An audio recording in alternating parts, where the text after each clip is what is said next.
বিশ্বজুড়ে ভয়াবহ রূপ নিয়েছে করোনা ভাইরাসের সংক্রমণ। কোভিড-19 কমছেই না আক্রান্তের সংখ্যা। বাংলাদেশও এর ভয়াল থাবা থেকে বাদ যায়নি। সংক্রমণের চতুর্থ ধাপে চলছে কমিউনিটি ট্রান্সমিশন। করোনার সব খবর, আপডেট এবং পরামর্শ নিয়ে আমাদের নিয়মিত আয়োজন corona update, presented by Mister Hygiene. সাথে আছি আমি দেবাশিস চন্দ্র সরকার। দেশে আরও 39টি প্রাণ কেড়ে নিল করোনা ভাইরাস। এ নিয়ে কোভিড-19 দেশে মোট মৃত্যু হলো 1464 জনের। শনাক্তের তুলনায় মৃত্যুহার 1.30%। রোববার দুপুরে স্বাস্থ্য অধিদপ্তরের নিয়মিত অনলাইন ব্রিফিংয়ে জানানো হয়, মারা যাওয়া 39 জনের 35 জনই পুরুষ। 24 ঘন্টায় নমুনা সংগ্রহ করা হয়েছে 15,710টি, পরীক্ষা হয়েছে 15,585টি। এতে করোনা শনাক্ত হয়েছে 3,531 জনের। পরীক্ষার তুলনায় শনাক্তের হার 22.66%। সংক্রমণের চতুর্থ মাসে এসে দেশে মোট শনাক্ত 1,12,306 জন। 24 ঘন্টায় সুস্থ হয়েছেন 1,084 জন। এ পর্যন্ত সুস্থ হয়েছেন 45,077 জন। এ যাবৎ 6,12,164 জনের করোনা পরীক্ষা করা হয়েছে। বর্তমানে 60 পরীক্ষাগারে করোনা টেস্ট হচ্ছে বলে জানানো হয় ব্রিফিংয়ে।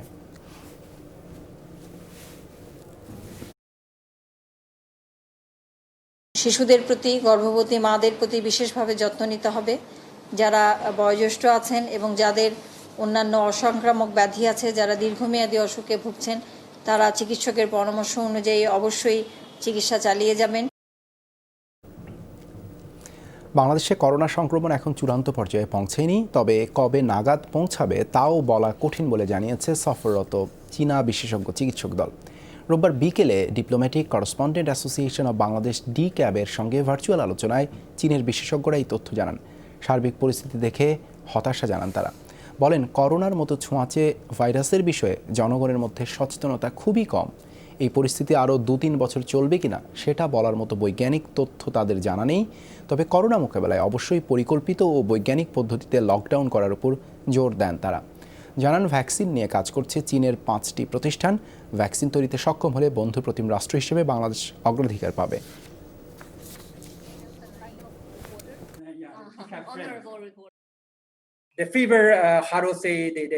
করোনা মোকাবেলায় অবশ্যই পরিকল্পিতভাবে লকডাউন করতে হবে।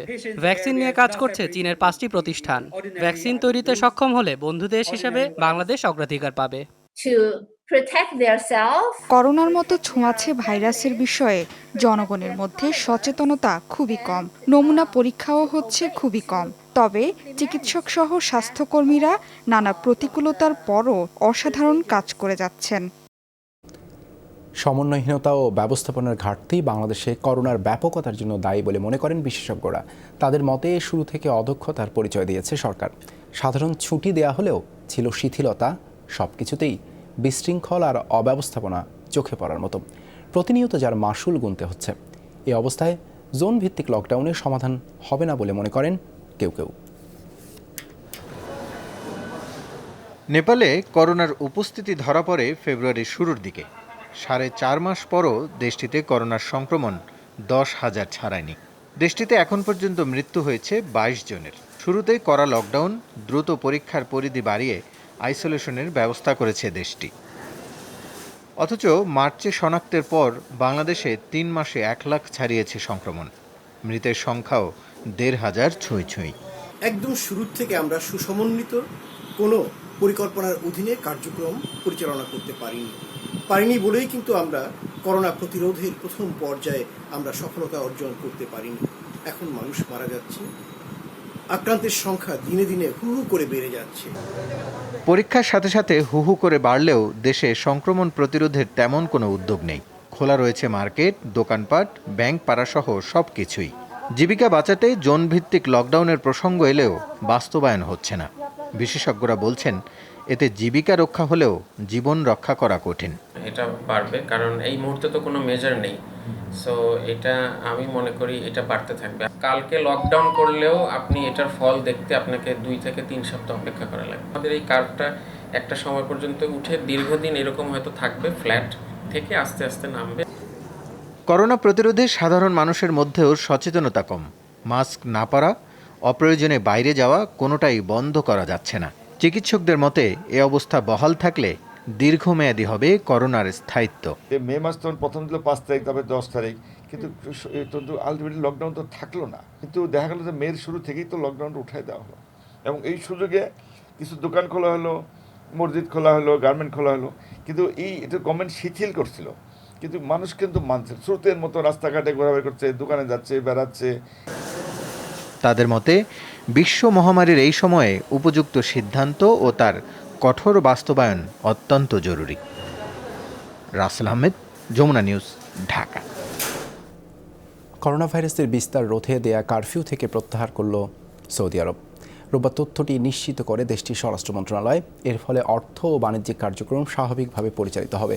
কাবা শরীফ সহ খুলবে ১৫০০-এরও বেশি মসজিদ। তবে কঠোরভাবে মানতে হবে সামাজিক দূরত্ব ও করোনা শিষ্টাচার, অন্যথায় গুনতে হবে মোটা অঙ্কের জরিমানা। বিস্তার রোধে কর্মক্ষেত্রে ৭০% বেশি উপস্থিতি না রাখার অনুরোধ। এদিকে পরবর্তী নির্দেশ না দেওয়া পর্যন্ত ওমরা এবং আন্তর্জাতিক ফ্লাইট বন্ধ। চালু থাকবে অভ্যন্তরীণ যোগাযোগ। এছাড়া নিষিদ্ধ ৫০ জনের বেশি মানুষের জমায়েত।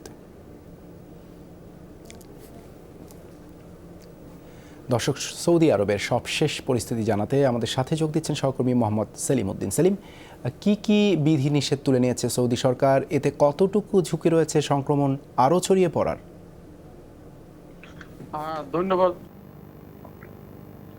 ধন্যবাদ দেবাশিস।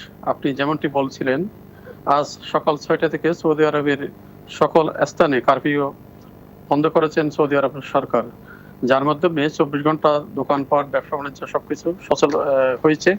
এক অঞ্চল থেকে এক এলাকা থেকে অন্য এলাকায় যাওয়া এবং অন্য এলাকা থেকে এখানে আসার কোনো আর বিধিনিষেধ রইল না।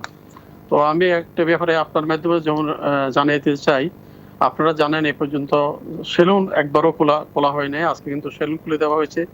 এখানে অনেক প্রবাসী বাংলাদেশি ভাইয়েরা সেলুনে কর্মরত ছিলেন। তাদের অবস্থা বিগত ৩ মাসে অবস্থা খুবই খারাপ ছিল, কিন্তু সৌদি সরকার সত্য সাপেক্ষে সেলুন খুলে দেওয়াতে তাদের মুখে আজ হাসি ফুটেছে।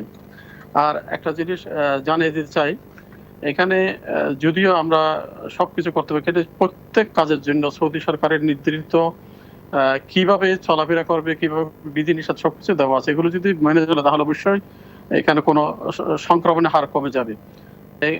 আর একটা কথা জানিয়ে দিতে চাচ্ছি, মোটামুটি নবী করিম সাল্লাল্লাহু আলাইহি ওয়াসাল্লামের রওজা এবং জিয়ারত আপাতত বন্ধ থাকবে। আর স্কুল, কলেজ, মাদ্রাসা এখনো খোলা হয় নাই, বন্ধ আছে। আপনি জানেন এই পর্যন্ত সৌদি আরবে ৩৭৫ জন বাংলাদেশি মৃত্যুবরণ করেছে, তার মধ্যে 5 জন বাংলাদেশি ডাক্তার। তো আমি বলবো সৌদি আরবের আমাদের রাষ্ট্রদূতের পক্ষ থেকে এবং সৌদি প্রশাসনের পক্ষ থেকে, স্বরাষ্ট্র মন্ত্রণালয় এবং স্বাস্থ্য মন্ত্রণালয়ের পক্ষ থেকে আমাদেরকে যে দিক নির্দেশনাগুলো দিচ্ছেন, এগুলো আমরা মেনে চলে আমরা যেন ঘর থেকে বাহির হতে একটা আইন করা হয়েছে, যদি ঘর থেকে কেউ বাহির হওয়ার সময় যদি মাস্ক ব্যবহার না করে তাহলে ১০০০ রিয়াল জরিমানা, সোশ্যাল ডিস্টেন্স কেউ যদি না মানে তাহলেও তার উপরও কি জরিমানা রাখা হয়েছে। তো আমি আপনার মাধ্যমে যমুনা টেলিভিশনের দর্শকদেরকে, সৌদি প্রবাসীদেরকে জানাইতে চাই, আপনারা ঘর থেকে বাহির হওয়ার সময় অবশ্যই মাস্ক ব্যবহার করবেন, সোশ্যাল ডিস্টেন্স মেনটেন করবেন। এখনো যদি এখানে লকডাউন উঠে যায়, কারফিউ উঠে যায়, কিন্তু করোনা এখনো মুক্ত নয়। আমরা নিজের ব্যাপারে সচেতন হব, যার মধ্যে আমরা নিরাপত্তায় থাকবো, আমাদের পরিবার পরিজনকে নিরাপত্তায় রাখবো। তো এই ছিল আমার কাছে দেবাশিস সর্বশেষ তথ্য। ধন্যবাদ আপনাকে আমাদের সাথে যুক্ত হবার জন্য। এরই নাম বুঝি জীবনযুদ্ধ। একদিকে করোনার শঙ্কা, আরেকদিকে চাকরি হারিয়ে নতুন জীবিকায় সংসার চালানোর প্রাণবন্ত চেষ্টা। লজ্জা, শঙ্কায় কেউ পরিবারকে জানাতে পারছেন না কি উপায়ে রোজগার করছেন। বেঁচে থাকার তাগিদে হয়েছেন সবজি কিংবা মৌসুমি ফল বিক্রেতা, কেউ বা যাত্রী টানছেন মোটরসাইকেলে। বই খাতা ফেলে রিকশার প্যাডেলে ক্ষুধার জ্বালা মেটাতে নেমেছে কোনো শিক্ষার্থী। তবুও অপেক্ষা, কবে ফিরবে সুদিন। নুনবী সরকারি রিপোর্ট।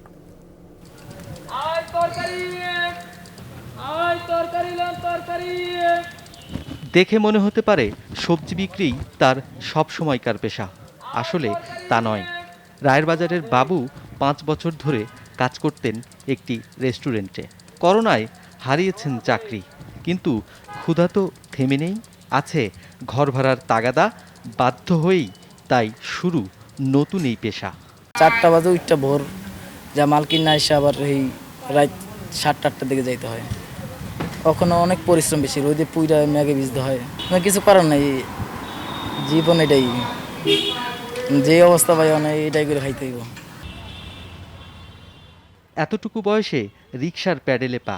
মোহাম্মদপুরের 6ষ্ঠ শ্রেণীর ছাত্র মোহাম্মদ জিহাদ করোনার আগে কখনোই বাবা মা তাকে রিকশা চালাতে দেয়নি। স্কুল বন্ধ, 4 সদস্যের পরিবারের সংসার চালাতে পারছেন না বাবা, তাই সেও রিকশা নিয়ে নেমেছে রোজগারে। আমার বাবা তাও যেরকম রোজগার করে ওতে তাও খাবার হয় না, তারপর কিছু হয় না। করোনার লাগে নামেছি রিক্সা চালাতে। আগে স্কুলে পড়তাম। 13 বছরের ব্যবসায়িক জীবন কাঁঠাল বাগানের কাউসারের। রেন্টে কার আর ফটোকপির দোকানদারি করে চলছিল 5 জনের সংসার। করোনায় ব্যবসা প্রায় বন্ধ, বিদায় করেছেন 2 কর্মচারীকেও। এক নতুন চ্যালেঞ্জকে সঙ্গী করে নেমেছেন স্বাস্থ্য সুরক্ষা সামগ্রী বিক্রিতে। ফটোকপির কম্পিউটার দোকান ছিল, ওই ব্যবসা বাণিজ্য নাই, ভার্সিটি কলেজ স্কুল কলেজ বন্ধ, কাস্টমার আসতেছে না, পাশাপাশি এই ব্যবসাটা করতেছি আর কি। কিন্তু খুব খারাপ সিচুয়েশনে আমরা আছি, কিন্তু দোকান ভাড়া প্রায় 3-4 মাসে জমা হয়ে গেছে, বাসা ভাড়াও 3-4 মাসে জমা হইতে হয়েছে। মোহাম্মদপুরে কথা হয় আসাদুজ্জামানের সাথে। কাজ করতেন একটি বেসরকারি প্রতিষ্ঠানের মার্কেটিং সেকশনে। করোনায় হারিয়েছেন চাকরি। 2 মাস বেকার থেকে বাইক নিয়ে টানছেন যাত্রী। প্রেস্টিজে লাগে, তারপরে কিছু করার নেই ভাই। এখন তো সকাল ভোরে নামি, এখন 6টায় নামি, রাত 9টা-10টা পর্যন্ত, তারপরেও 500 টাকার মতন হয় না, এরকম সিস্টেম। খুব কষ্টের মধ্যে আছি, আমার পুরো ফ্যামিলিটাই চালাইতে হয় আমার। 10 বছর একটি কোম্পানিতে গাড়ি চালিয়েছেন কামরাঙ্গীরচরের শহীদুল। তাকেও চাকরি হারা করেছে করোনা। স্ত্রী সন্তান, বাবা মা সহ 6 সদস্যের সংসার চালাবেন কিভাবে? উপায়ান্তর না পেয়ে বনে গেছেন মৌসুমি ফল বিক্রেতা।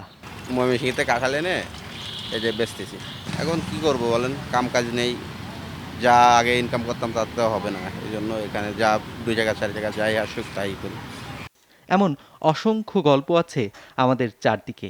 বদলে যাচ্ছে মানুষের পেশা, বেকার হচ্ছেন বহু মানুষ। গোটা দুনিয়াতেই কর্মজীবীরা আজ কঠিন চ্যালেঞ্জের মুখে। এর মাঝেও সুদিনের স্বপ্ন দেখছেন বাবু, জিহাদ, কাউসাররা। কেটে যাবে আঁধার, ফের আসবে আলো, ঝলমলে মানব সভ্যতা। নুনবি সরকার, যমুনা নিউজ, ঢাকা। করোনাকালে কর্মহীন অনেক পরিবারই রাজধানী ছাড়ছে। বছরের পর বছর যে শহরে ভাত জুটেছে নিজের আর পরিবারের, সেই তিলোত্তমার মায়া কাটাতে হয়েছে টিকে থাকতে না পেরে।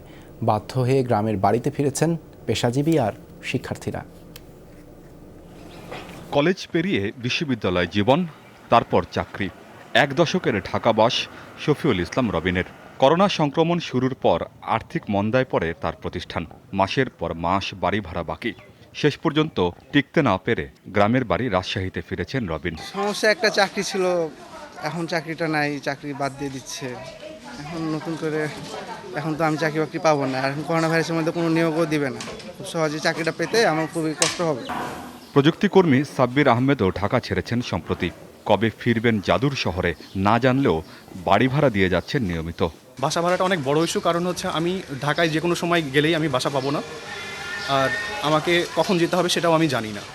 এ তো গেল মধ্যবিত্তের কথা। একবেলা না খাটলে যাদের উপোস দিতে হয়, সে হতদরিদ্রদেরও উপার্জন কেড়ে নিয়েছে করোনা। ময়মনসিংহ অঞ্চলে এরই মধ্যে বেড়েছে কর্মহীন মানুষের সংখ্যা, যার বড় অংশই তৈরি পোশাক খাতের। চাকরি নাই, 2 মাস 2.5 মাস হয়ে গেছে। অফিসতে ফোন দিয়া নেও না, ফোন দেই, ফোন ধরে না। কেউ চাকরি বাকরি করতে পারে না, বা আমরা নিজেরাও করতে পারতেছি না। বাড়িতে সবাই বসটা, স্বামীও আমরাও, এখন তো আর কি নিজেদের অনেক কষ্ট। চিকিৎসকরা বলছেন করোনার হটস্পট থেকে গ্রামাঞ্চলে এমন অবাধ যাতায়াত সংক্রমণের ঝুঁকি বাড়াচ্ছে।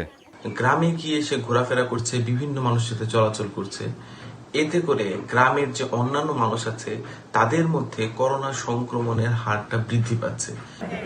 কবে কাজ জুটবে আর সামনের দিনগুলো কিভাবে কাটবে, সেই ভাবনাই এখন সম্বলহীন পরিবারগুলোর। আমিন বাবু, যমুনা নিউজ। গ্রামীণ অবকাঠামো নির্মাণে 20 কোটি টাকা করে পেলেন এমপিরা। আগামী 4 বছর এলাকার উন্নয়ন প্রকল্পে তারা এই অর্থ ব্যয় করতে পারবেন। রোববার এ সংক্রান্ত 6,500 কোটি টাকার প্রস্তাব অনুমোদন দিয়েছে জাতীয় অর্থনৈতিক পরিষদের নির্বাহী কমিটি একনেক। প্রধানমন্ত্রী জানান, করোনাকালে প্রকল্প বাস্তবায়ন কিছুটা ব্যাহত হচ্ছে, কিন্তু তা সামলানোর চেষ্টা করছে সরকার। এ সময় দেশবাসীকে স্বাস্থ্যবিধি মেনে চলার আহ্বান জানান তিনি। করোনার ধাক্কা লেগেছে উন্নয়ন প্রকল্পে। বেশিরভাগে অর্থ বরাদ্দ হলেও কাজ নেই। দেশ ছেড়ে চলে গেছেন বেশিরভাগ বিদেশি পরামর্শক। তাই মেগা প্রকল্পের ডেডলাইন নিয়ে শঙ্কা কাটছে না। ব্যতিক্রম শুধু পদ্মা সেতু। করোনা সংক্রমণের মাঝেও এক মুহূর্ত থামেনি স্বপ্ন কাঠামোর নির্মাণ। নতুন বাজেটের পর প্রথম একনেক সভায় তাই প্রকল্প অনুমোদনের চেয়ে পুরনো কাজে গতি ফেরানোর চিন্তা। এনইসি সম্মেলন কেন্দ্রে ভিডিও কনফারেন্সে যোগ দিয়ে সবাইকে সে কথাই মনে করিয়ে দিলেন প্রধানমন্ত্রী শেখ হাসিনা। জানান, উন্নয়নের গতি ধরে রাখার চেষ্টা করছে সরকার। করোনা ভাইরাসের কারণে আমাদের উন্নয়ন একটা ব্যাহত হচ্ছে, কিন্তু তারপরেও আমরা অন্ততপক্ষে আমরা চেষ্টা করে যাচ্ছি যে এই ধারাবাহিকতা বজায় রেখে যতটুকু সম্ভব আমরা উন্নয়নের গতিটা ধরে রাখবো। জীবন চলতে থাকবে, কারণ স্থবির থাকতে পারে না, কিন্তু তারপরেও একটু স্বাস্থ্যবিধিটা মেনে চলার জন্য সবাইকে আমি আহ্বান জানাই। ভাবনা ছিল করোনাকালে ছোট প্রকল্প খুব একটা হাতে নেবে না সরকার, কিন্তু একনেকে গ্রামীণ অবকাঠামো নির্মাণে 20 কোটি টাকা করে পেলেন এমপিরা। বছরে 5 কোটি করে আগামী 4 বছর নির্বাচনী এলাকায় এই টাকায় তারা প্রকল্প নিতে পারবেন। তবে সিটি কর্পোরেশন এলাকার এমপি এবং সংরক্ষিত আসনের নারী সদস্যরা এই বরাদ্দ পাবেন না। আপনি খারাপ বলছেন, আমরা খারাপ তো বলছি না, আমি তো খারাপ স্বীকারও করি না। কেন খারাপ হবে? আপনি জানেন গতকালকেই আমরা বিশ্বব্যাংক আমাদের প্রায় $1 বিলিয়ন বেশি আমাদের ঋণ মঞ্জুর করেছে। এর মধ্যে $250 মিলিয়ন আছে বাজেট। 80% মানুষ বাস করে বাংলাদেশে, 70% মানুষ বাস করেন। তাদের কল্যাণের জন্য ছোট ছোট রাস্তা কারবার এগুলোকে আপনি অপ্রয়োজনীয় মনে করবেন? প্রয়োজন বলে আমি মনে করি ব্যক্তিগতভাবে। একনেক সভায় 9,460 কোটি টাকা ব্যয়ে 10টি প্রকল্প অনুমোদন পায়। তৌহিদ হোসেন, যমুনা নিউজ, ঢাকা।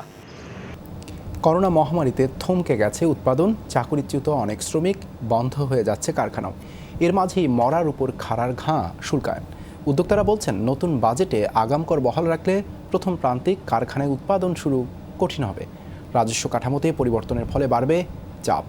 তাই শিল্পে দ্রুত উৎপাদন বাড়াতে শুল্ক ব্যবস্থায় ছাড় দেওয়ার পরামর্শ দিয়েছেন বিশ্লেষকরা। করোনা ভাইরাস মহামারীতে চাহিদা না থাকায় বন্ধ হয়ে গেছে উৎপাদন, শ্রমিকদের পাওনা চুকিয়ে দিয়ে বিদায় দিয়েছে কর্তৃপক্ষ। বলা হচ্ছে আগামী আগস্ট মাসে শুরু হবে এই কারখানার উৎপাদন।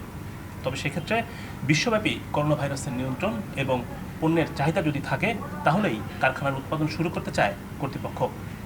তবে উৎপাদনের ক্ষেত্রে অন্যতম বড় বাধা কর কাঠামো। উৎপাদনের সেই ধারা ফিরিয়ে আনতে চায় সরকার। বলা হচ্ছে আগামী অর্থবছরের প্রথম প্রান্তিকেই স্বাভাবিক হবে সবকিছু, কিন্তু ব্যবসা বাণিজ্যের গতি সঞ্চারে বড় বাধা হয়ে সামনে এসেছে শুল্কায়ন। আগাম কর বহাল থাকায় কঠিন হবে ঘুরে দাঁড়ানোর প্রচেষ্টা। 1% আগাম কর কমানো হলেও তথ্য উপাত্ত সরবরাহে বাড়বে ভোগান্তি। এছাড়া অনুমতি ছাড়াই ব্যবসা প্রতিষ্ঠানে হানা দিতে পারবে কর কর্মকর্তারা। ভ্যাট বিরোধ নিষ্পত্তি করতে ব্যয় করতে হবে দ্বিগুণ অর্থ। আগে কখনো আমার যদি কোম্পানির নথিপত্র যদি দেখতে চেত, তখন কিন্তু কমিশনার সাহেবের মতামত নিয়ে তারপরে আমার ব্যবসা প্রতিষ্ঠানের কাগজপত্র ওনারা দেখতে পারত, কিন্তু এবার কিন্তু এটা উঠিয়ে দেওয়া হয়েছে। বাজেটে বড় ধরনের কর ছাড় দেওয়া হয়নি। যারা নিয়মিত কর দেয় তাদের জন্য ব্যবসায় সংকট বাড়াবে অগ্রিম কর আরোপ। কারণ অগ্রিমই যদি আপনি এতটা কর আগে থেকে কেটে নেন, আমি যদি ব্যবসা নাও করতে পারি, তাহলে আমার এই টাকাটা এখানে আটকিয়ে থাকবে এবং সেটা আমার জন্যে কষ্টকর হবে। কর ফাঁকি রোধ করার ক্ষেত্রে অটোমেশনের বিকল্প নেই। কর দেয়া এবং আদায়ের ক্ষেত্রে উভয় পক্ষেরই স্বচ্ছতা নিশ্চিত করা প্রয়োজন। রিমন রহমান, যমুনা নিউজ, ঢাকা।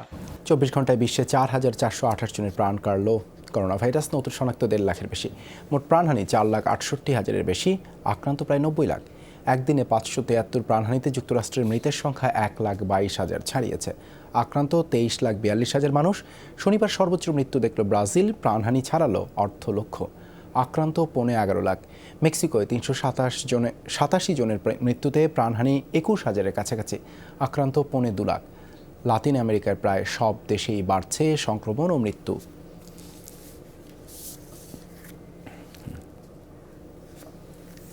করোনা সংক্রমণে যুক্তরাষ্ট্রকে চলতি গ্রীষ্ম মৌসুমে টপকে যাবে ব্রাজিল। দেশটির বিশ্লেষকরা বলছেন, প্রেসিডেন্টের বেপরোয়া আচরণ আর জনসাধারণের অসতর্কতাই বিস্তার লাভের মূল কারণ। এদিকে লকডাউন প্রত্যাহারের পর মার্কিন রাজ্যগুলোয় বাড়ছে সংক্রমণ। গেল 3 দিনে ব্রাজিলে শনাক্ত হলেন 1 লাখের বেশি করোনা রোগী, যার মাঝে 19 জুন রেকর্ড সংখ্যক সংক্রমণের তথ্য প্রকাশ করে লাতিন দেশটি। শুরু থেকেই নভেল করোনা ভাইরাস ঘিরে বলসোনারো সরকারের ছিল চূড়ান্ত হেলাফেলা। তীব্র নিন্দা সমালোচনার মধ্যেও প্রত্যাহার করা হয় লকডাউন, যার ফলে চলতি গ্রীষ্ম মৌসুমে সংক্রমণের দিক থেকে যুক্তরাষ্ট্রকে টপকে যাওয়ার আশঙ্কা দেশটির চিকিৎসক গবেষকদের। অভিযোগ, এর জন্য দায়ী প্রেসিডেন্টের অবৈজ্ঞানিক বেপরোয়া আচরণ আর জনমনে করোনার ভীতি কমে আসা। করোনা ভাইরাস মহামারী গোটা বিশ্বের সামনে ব্রাজিলের মুখোশ ছিঁড়ে দিল। সামাজিক বৈষম্য, চিকিৎসা কাঠামোর দুর্বলতা আর প্রশাসনিক উদাসীনতা সবার সামনে স্পষ্ট। জনগণ যে নিরাপত্তাহীনতার মধ্য দিয়ে যাচ্ছে সেটার প্রতি প্রেসিডেন্টের ন্যূনতম সম্মান নেই। নাগরিকরা সচল অর্থনীতিতে ফিরতে গিয়ে ভুলে যাচ্ছেন সামাজিক দূরত্ব। এর ফলে সংক্রমণের দিক থেকে চলতি গ্রীষ্মেই যুক্তরাষ্ট্রকে টপকে যেতে পারে ব্রাজিল। নতুনভাবে করোনা শনাক্তের হার অনেকটাই কমে এসেছে যুক্তরাষ্ট্রে। অবশ্য এখনও আছে প্রাণহানি আক্রান্তের দিক থেকে তালিকার শীর্ষে। বিশ্লেষকরা বলছেন, লকডাউন প্রত্যাহারের কারণে নতুন নতুন রাজ্যে বাড়ছে বিস্তার, যা দেয় দ্বিতীয় দফা মহামারীর ইঙ্গিত। মহামারী নিয়ন্ত্রণের কোনো দেখা নেই। এর মাঝেই ন্যূনতম স্বাস্থ্য সুরক্ষা বা উপযুক্ত পদক্ষেপ গ্রহণ ছাড়া 19টি রাজ্যে প্রত্যাহার করা হলো লকডাউন। একে দ্বিতীয় দফার মহামারীর সংক্রমণ বলবো না, বরং প্রথম দফার প্রভাব এখনো শেষ হয়নি। ইউরোপের সাথে তাল মিলিয়ে ব্রিটেনেও কয়েক দফায় লকডাউন প্রত্যাহারের চিন্তাভাবনা চলছে। তবে সিদ্ধান্তটির কঠোর বিরোধিতা করছেন বিশ্লেষকরা। বারবারই আসছে 1918 থেকে 20 সাল পর্যন্ত চলা স্প্যানিশ ফ্লুর উদাহরণ। সে সময় মহামারীর দ্বিতীয় ধাপেই প্রাণ হারিয়েছিলেন বেশিরভাগ মানুষ। মৌলি ইসলাম, যমুনা নিউজ। যুক্তরাষ্ট্রের সবশেষ পরিস্থিতি জানাতে নিউ ইয়র্ক থেকে যুক্ত হচ্ছেন সহকর্মী আজিমউদ্দিন অভি। নিউ ইয়র্ক ছাড়া অন্যান্য শহরে এই মুহূর্তে সংক্রমণের সংখ্যা কেমন দেখছেন? সার্বিক পরিস্থিতি বিবেচনায় কি মনে হচ্ছে আপনার কাছে?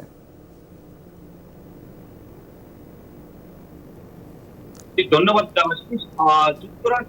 যুক্তরাষ্ট্রে আগে যে পরিমাণ আক্রান্ত এবং মৃত্যুর সংখ্যা আমরা পেতাম, সেই দিক থেকে এখন অনেক কমের দিকে যাচ্ছে নিউ ইয়র্ক। বিশেষ করে যুক্তরাষ্ট্রের অন্য অঙ্গরাজ্যগুলো California, Texas, Florida, Arizona, North Carolina প্রায় প্রতিদিনই 2 থেকে 3 হাজারের উপরে মানুষ আক্রান্ত হচ্ছে। যদিও মৃত্যুর সংখ্যা একেবারে কম, আক্রান্তের সংখ্যাটা বেশি।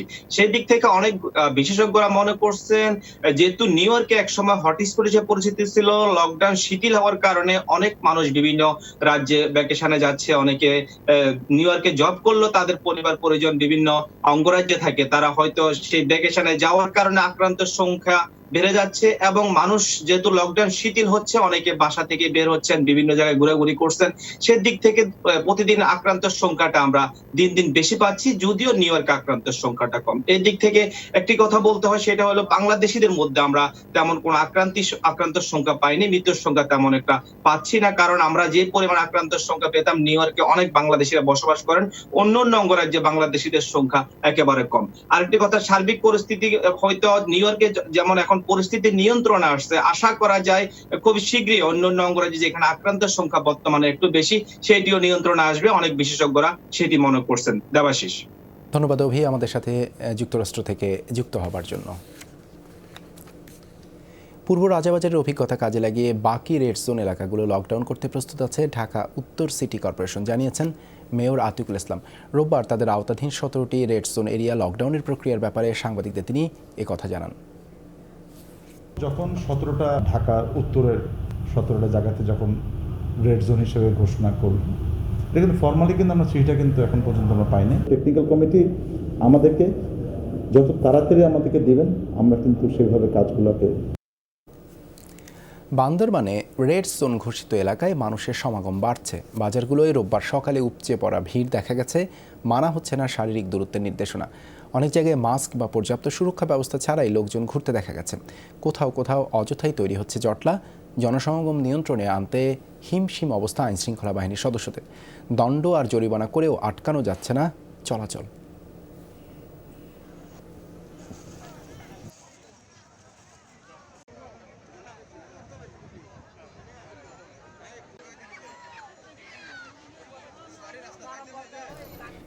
স্বচ্ছ প্রক্রিয়ায় মেডিকেল টেকনোলজিস্ট নিয়োগের দাবিতে অবস্থান কর্মসূচি পালন করেছেন বেকার and private services medical technologist association.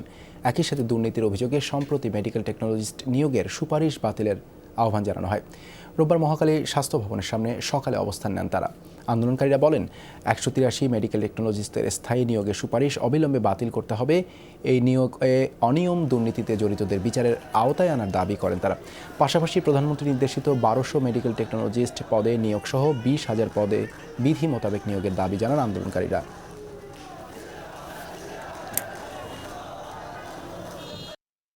বিতর্কিত 183 যে নিয়োগ, যে স্থায়ী নিয়োগের জন্য যে স্বাস্থ্য অধিদপ্তর যে সুপারিশ করা হয়েছে, সেই সুপারিশ অবিলম্বে বাতিল চাই।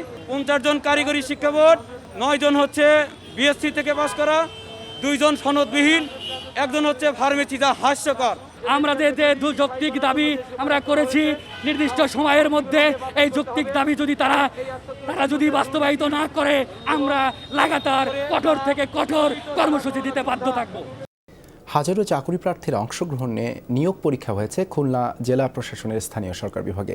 ডিসির একক সিদ্ধান্তে শনিবার অনুষ্ঠিত হয় এই পরীক্ষা এবং এই পরীক্ষায় হতবাক সিভিল সার্জন ও নাগরিক সমাজের প্রতিনিধিরা।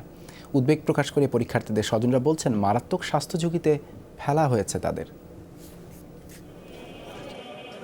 মহামারীকালে যখন টান পড়ছে সাধারণ মানুষের জীবিকায়, তখন খুলনায় সরকারি নিয়োগের তোড়জোড়। বিভিন্ন ইউনিয়ন পরিষদে হিসাব সহকারী কাম কম্পিউটার অপারেটরের 54টি পদে লোক নেওয়া হবে।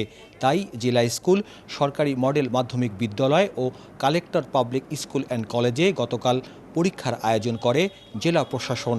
অভিযোগ, সামাজিক শারীরিক দূরত্ব মানার বালাই নেই।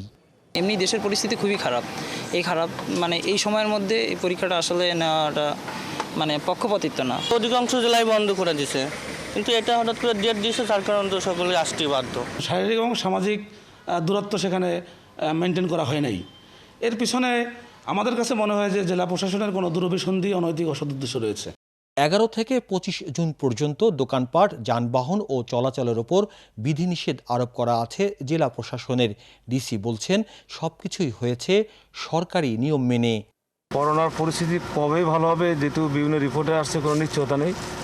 মাননীয় সরকার বলছে স্বাস্থ্যবিধি এবং সামাজিক দূরত্ব মেনে সকল কাজ করার জন্য নির্দেশনা আছে। সিভিল সার্জনের অভিযোগ, স্বাস্থ্য বিভাগকে সম্পৃক্ত না করে এই দুর্যোগে যে পরিবেশে পরীক্ষা নেওয়া হলো, তাতে স্বাস্থ্য ঝুঁকিকে বাড়িয়ে দেওয়া হয়েছে। সবই তো এখন আমরা করছি ভিডিও কনফারেন্সের মাধ্যমে, তাই না? সেটা এখানে 1100 লোককে একসাথে জড়ো করে পরীক্ষা নেওয়া বা জনসমাবেশ করা, তো অবশ্যই এটা করোনা ভাইরাস ঝুঁকি বাড়িয়ে দেবে। 3টি কেন্দ্রে অংশ নেয় প্রায় 1000 খানেক পরীক্ষার্থী। চূড়ান্তভাবে কৃতকার্য হয়েছেন 50 জন। কনক রহমান, যমুনা নিউজ, খুলনা। 10 জেলায় রেড জোন ঘোষিত এলাকায় সাধারণ ছুটি ঘোষণা করল সরকার। রোববার রাতে জনপ্রশাসন মন্ত্রণালয়ের দেয়া এক প্রজ্ঞাপনের মাধ্যমে এই তথ্য জানানো হয়। করোনা ভাইরাসের সংক্রমণ ঠেকাতে এমন সিদ্ধান্ত নেওয়া হয়। ছুটি ঘোষণা করা হয় 10 জেলা, যে জেলাগুলো হচ্ছে চট্টগ্রাম, বগুড়া, চুয়াডাঙ্গা, মৌলভীবাজার, নারায়ণগঞ্জ, হবিগঞ্জ, মুন্সিগঞ্জ, কুমিল্লা, যশোর ও মাদারীপুর। প্রজ্ঞাপনে উল্লেখ করা হয় ছুটিকালীন ওই এলাকাগুলোতে জনসাধারণের চলাচল কঠোরভাবে নিয়ন্ত্রণ করা হবে। জেলাগুলো এই মাসের 10 তারিখ থেকে শুরু করে 18 তারিখের মধ্যে রেড জোন হিসেবে ঘোষণা করা হয়, কিন্তু সেখানে সাধারণ ছুটি বা চলাচল নিয়ন্ত্রণের নির্দেশ এলো রোববার থেকে। ওই এলাকার মধ্যে যেসব সরকারি, আধা সরকারি ও বেসরকারি অফিসের কর্মকর্তাদের জন্য এবং অন্য এলাকায় থাকা অফিসের কেউ রেড জোনে বসবাস করেন, তাদের জন্য ছুটি কার্যকর হবে। রেড জোনের মেয়াদ পরবর্তী 21 দিনের জন্য কার্যকর হবে বলে উল্লেখ করা হয় সরকারি আদেশে। তবে জরুরি সেবা এই ছুটির বাইরে থাকবে।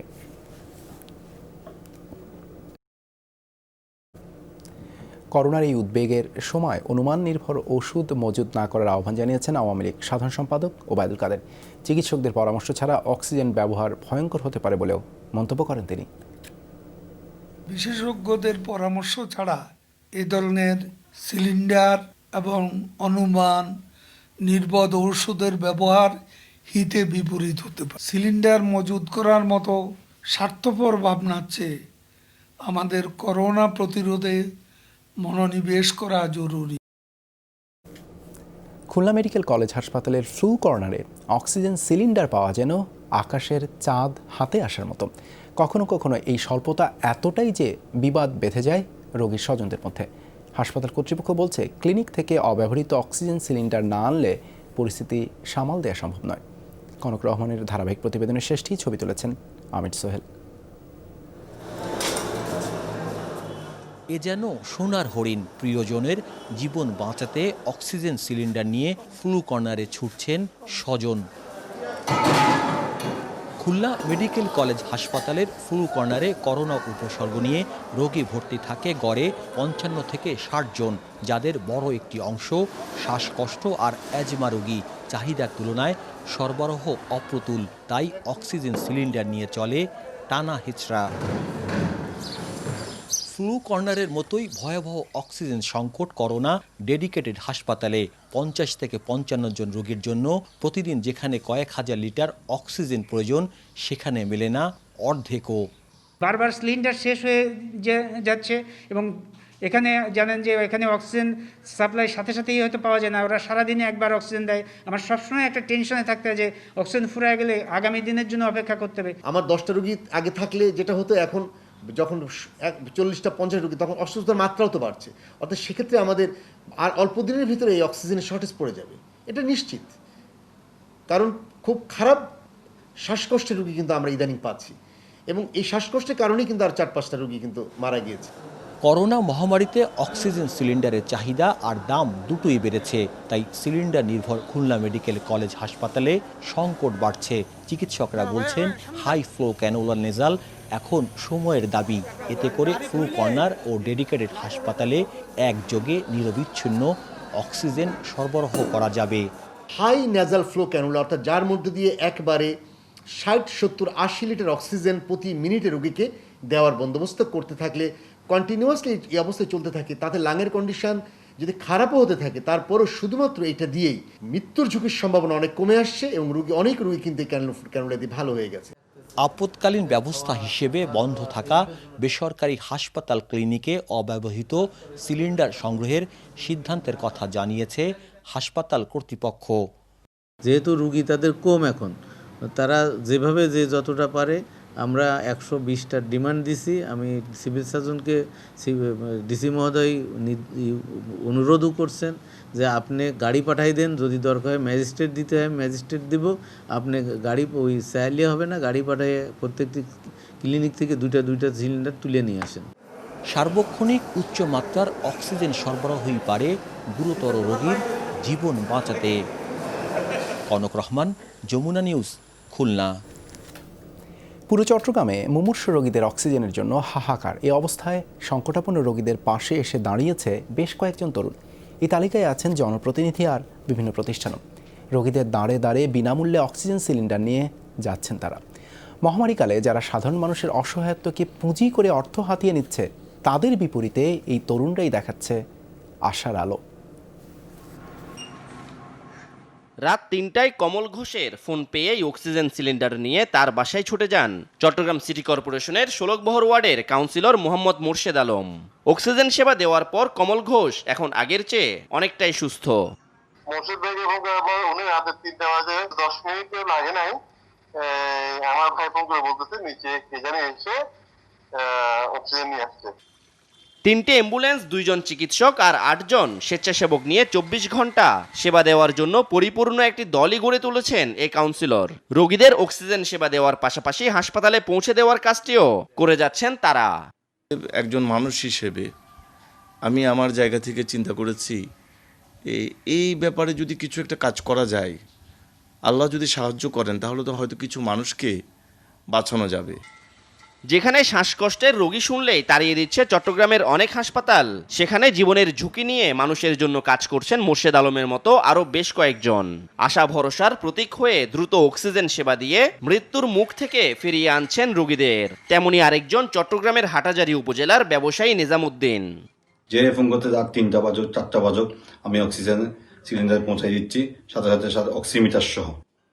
করোনাকালে এইভাবেই মানুষের পাশে এসে দাঁড়িয়েছেন তৌহিদুল ইসলাম। নিজের কাঁধে অক্সিজেন নিয়ে রাত বিরাতে ছুটে যাচ্ছেন মুমূর্ষু রোগীদের দুয়ারে। আমরা রোগী ট্রানজিশন টাইমে আমরা অক্সিজেন করব, যাতে মানে অক্সিজেনের কারণে যাতে কেউ আমার জানা আমার পরিবেশ আমার আশপাশ এর কেউ যাতে অক্সিজেনের কারণে মারা না যায়। অসহায় রোগীদের কাছে অক্সিজেন সেবা পৌঁছে দিচ্ছে মানবিক প্রতিষ্ঠান পে ইট ফরওয়ার্ড, মানুষের জন্য ফাউন্ডেশন, নেসার ফাউন্ডেশন এবং আলহাজ শামসুল হক ফাউন্ডেশন। 55টি সিলিন্ডার ও একটি অ্যাম্বুলেন্স নিয়ে যৌথভাবে করোনা যুদ্ধে ঝাঁপিয়ে পড়েছে এই 4টি বেসরকারি সংস্থা। যারা স্বয়ংসম্পূর্ণ মানুষ আছেন নিজের এলাকা কভার করার জন্য যদি অক্সিজেন সিলিন্ডার সেই এলাকা ভিত্তিক দান করে তাহলে কিন্তু সর্বক্ষেত্রে আমাদের মানে সমষ্টিগত যে প্রেশারটা পড়ে সেটা অনেকটুকু কমে যাবে। এছাড়াও চট্টগ্রামে অসহায় রোগীদের দ্বারে দ্বারে অক্সিজেন সিলিন্ডার পৌঁছে দিচ্ছে আরও বেশ কয়েকজন তরুণ ও বেশ কিছু প্রতিষ্ঠান। হটলাইনে ফোন করলেই সরাসরি রোগীর বাসার সামনে হাজির হচ্ছেন স্বেচ্ছাসেবকরা। শিহাব জিশান, যমুনা নিউজ, চট্টগ্রাম। নরসিংদীর পলাশে ঘুড়ি ওড়ানোকে কেন্দ্র করে 12টি বাড়িঘরে হামলা, ভাঙচুর ও লুটপাটের অভিযোগ উঠেছে। আহত হয়েছেন 7 জন। ক্ষতিগ্রস্তদের অভিযোগ, শনিবার রাতে উপজেলার দক্ষিণ গালিমপুরে স্থানীয় ছাত্রলীগ নেতা ইমনের নেতৃত্বে এই হামলা চালানো হয়। এ সময় নগদ অর্থ ও স্বর্ণালঙ্কার লুট করে হামলাকারীরা। স্থানীয়দের ভাষ্য, শুক্রবার বিকেলে গালিমপুর উত্তরপাড়া একটি ক্ষেতে ঘুড়ি কাটাকাটি নিয়ে দুপক্ষের মধ্যে হাতাহাতির ঘটনা ঘটে। এই ঘটনার জের ধরে ইমনের নেতৃত্বে এই হামলা চালানো হয়। ঘটনাস্থল পরিদর্শন করেছে পুলিশ। ক্ষতিগ্রস্তদের সহায়তায় আশ্বাস দেন ডাঙ্গা ইউনিয়ন পরিষদের চেয়ারম্যান। করোনা মহামারীতেও কিশোরগঞ্জের নিকলি হাওরে পর্যটকদের আটকানো যাচ্ছে না। প্রশাসনের নিষেধাজ্ঞা সত্ত্বেও প্রতিদিন অসংখ্য মানুষ ভিড় করছেন হাওরে। রীতিমতো আয়োজন করে ঘুরে বেড়াচ্ছেন নৌকা ভাড়া করে।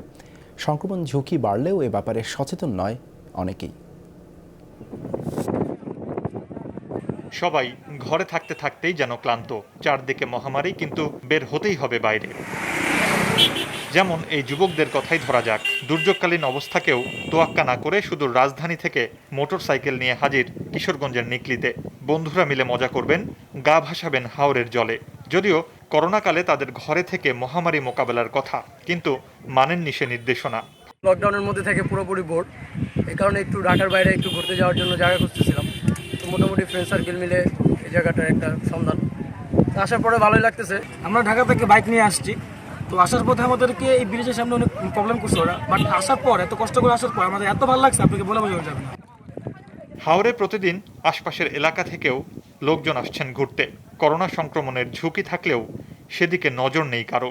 অনেকে সাথে আনছেন পরিবারের ছোট্ট সদস্যটিকেও। ঘুরতে গিয়ে অনেকে অপরিচিত জনের সাথে ভাড়া করছেন নৌকা, তাতে চেপেই ভ্রমণ করছেন হাওর। কিন্তু কে জানে ঘরে ফেরার সময় শরীরে বহন করে নিয়ে যাচ্ছেন করোনা ভাইরাস।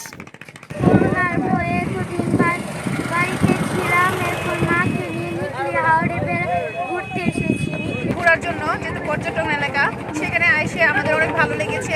লকডাউন উপেক্ষা করেও আমরা যতটুকু সম্ভব হয়েছে সামাজিক দূরত্ব বজায় রেখে এই জায়গাটাতে ঘুরতে আসছি। দেশে করোনা সংক্রমণের শুরু থেকেই নিকলি হাওরে পর্যটকদের আসা নিষিদ্ধ ঘোষণা করে প্রশাসন, কিন্তু সেই নির্দেশনা শুনছে না কেউ। আমরা আমার টিম নিয়ে এখানে আমাদের সাথে পুলিশ বাহিনীও আছে, আমরা এখানে দায়িত্ব পালন করছি, মানুষকে আমরা সচেতন করছি এবং যারা আইন ভঙ্গ করে স্বাস্থ্যবিধি লঙ্ঘন করছে তাদেরকে আমরা মোবাইল কোর্টে সংশ্লিষ্ট আইনে সাজাও প্রদান করছি।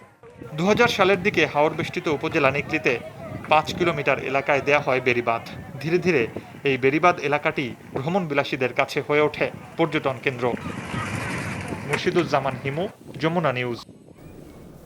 ভারতে 24 ঘন্টায় শনাক্ত হয়েছেন 16,000 নতুন রোগী, যা এখন পর্যন্ত রেকর্ড। 46 লাখ নমুনা পরীক্ষায় পজিটিভ, 4 লাখের বেশি মানুষ।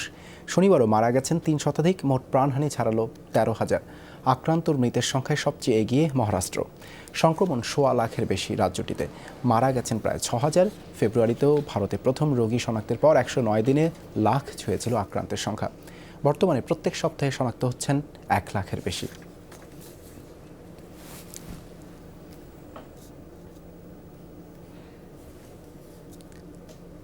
চীনে আরও 26 জনের শরীরে মিলল করোনা ভাইরাস, বেশিরভাগই বেইজিংয়ের বাসিন্দা।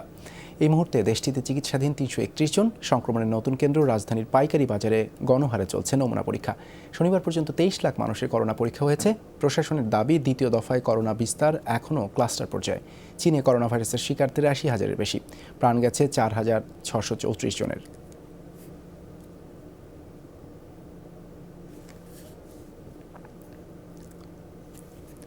এদিকে 5টি আলাদা ভ্যাকসিন নিয়ে গবেষণা করছে দেশটি, যার 3টি সফল দ্বিতীয় ধাপের ট্রায়ালে।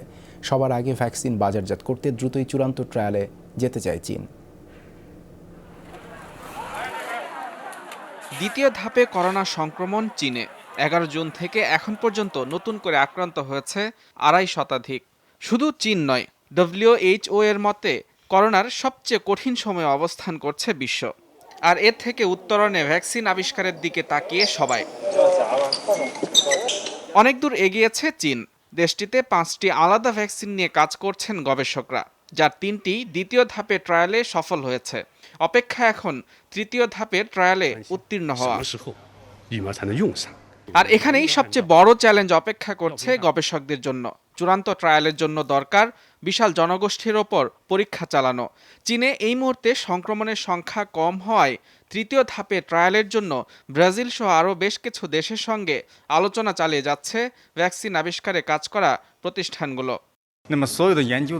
আন্তর্জাতিক মান ও শর্ত নিশ্চিত করেই দ্বিতীয় ধাপ সম্পন্ন করেছে ভ্যাকসিন 3টি।